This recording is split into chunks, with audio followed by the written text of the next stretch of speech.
If you'd like to understand how to interpret your forecast, including the schedule, the logic, and the end plan projections, so that you can communicate those effectively with your stakeholders, these are the steps I recommend you follow.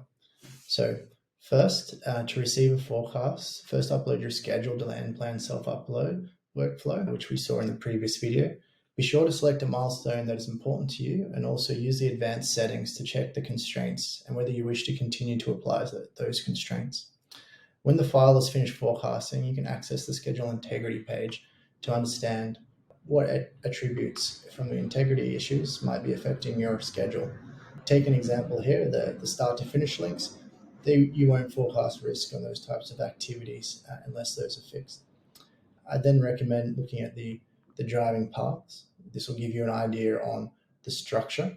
So one thing I like to compare is the deterministic and probabilistic critical paths. So we can see here in red, we have a path that is much less critical than this path down below, which is around 40% compared to around 13 to 12% above. So it's important to understand what are the insights on this path that are impacting your forecast. We can right click on those to understand them, or we can visualize them in the insights section where you'll have a list. So if I scroll down and I select one of these, we're then presented with a range of information here to help contextualize the insights. So the first thing I look at is, what is the plan duration? So we've got 24 working days, and what is the likelihood that this activity is going to meet that plan duration? So we can see there's a 61% chance of not exceeding that date, which is pretty good. But if we wanted to be extra sure, we'd see, what is the P80?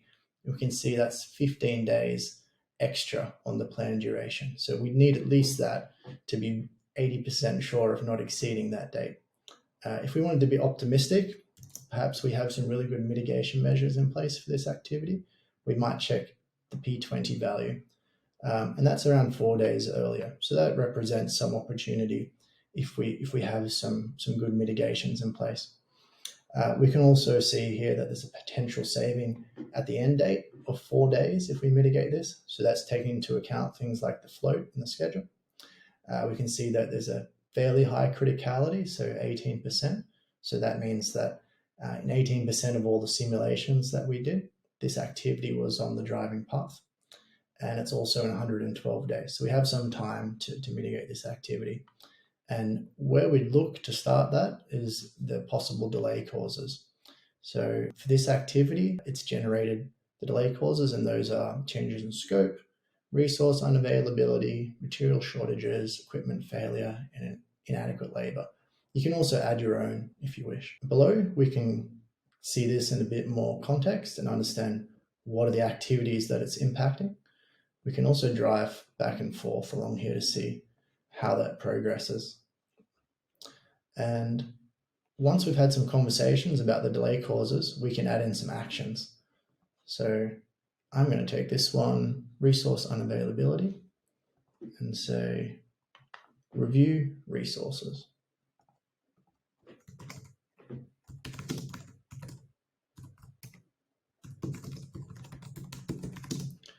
I'm going to add the date. So for this one, the date will be the 2nd of August, 24.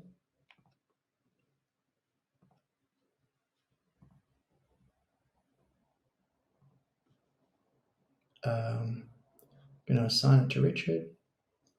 I'm going to say it's in progress. Add. I can also add some notes down below if I wish. So the next step is to follow up and to ensure that these actions are carried out, and we can view those in the Actions tab. You can see we've got a range of actions here for different people in the project to carry out. So all these things together help give you context to the insights and explain the projections that you receive from EndPlan. If you use these, it's going to put you on the best foot to start having conversations with your delivery teams and other stakeholders to take action.